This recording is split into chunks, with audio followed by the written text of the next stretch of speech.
Ang intense ng mga kaganapan ngayon sa abot kamay na pangarap sapagkat malalagay sa peligro ang buhay ni Doc Robert dahil sa gagawin ni Moira sa kanya. Dito nga ay biglang magbabago ang isip ni Moira at sa sobrang kasamaan nga nito ay maging si Doc Robert nga ay ipapautos na din ito sa mga tauhan niya. Samantala ay wala ngang kaalam-alam si Doc Robert na ang bruhang si Moira ang may pakana ng lahat at dito nga ay magaganap na ang pagpapalitan nila Doc Robert at Balahaja. Pero dahil naman sa wala talagang tiwala ang kapatid niyang si Giselle sa mag-inang Moira at Zoe, ay palihim na susundan nito si Doc Robert. Maging si Annalyn nga ay palihim na susunod din sa ama niyang si Doc Robert dahil sa natatakot nga ito na baka daw kung anong mangyari sa ama niya. Wala namang kaalam-alam si Annalyn na maging si Doc Lyndon nga ay baback up din at hihingi ng tulong sa dalawang nurse na kaibigan nila, na sila Nurse Karen at Evan. Samantala ay talagang paiiralin pa din ni Moira ang kasamaan niya at dito nga ay maiisipan niyang takutin at paglaruan itong si Doc Robert.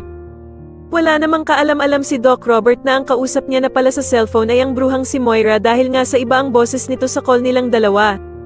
Dito nga ay sasabihin niya kay Doc Robert na parang nagbago na nga daw ang isip niya at balak na lamang daw niyang patayin ang ama niyang si Lolo Pepe at parang gusto na din nga daw niyang isabay si Doc Robert.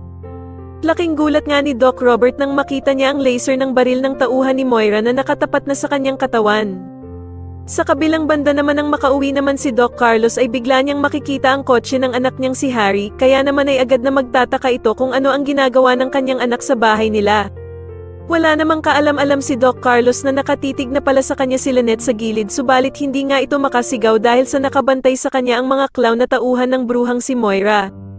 Sa tingin niyo makaligtas kaya si Doc Robert sa pagbaril sa kanya ng tauhan ni Moira at magawa pa kayang tumakas ni Lynette sa mga masasamang ng loob sa kanila, mas lalo na nga talagang nagiging exciting ang mga susunod na kaganapan kaya naman ay mas lalo pa nating abangan ang mas lalong gumigandang abot kamay na pangarap. Maraming salamat po sa inyong panonood at sana po ay ma-subscribe niyo ako. Maraming salamat po.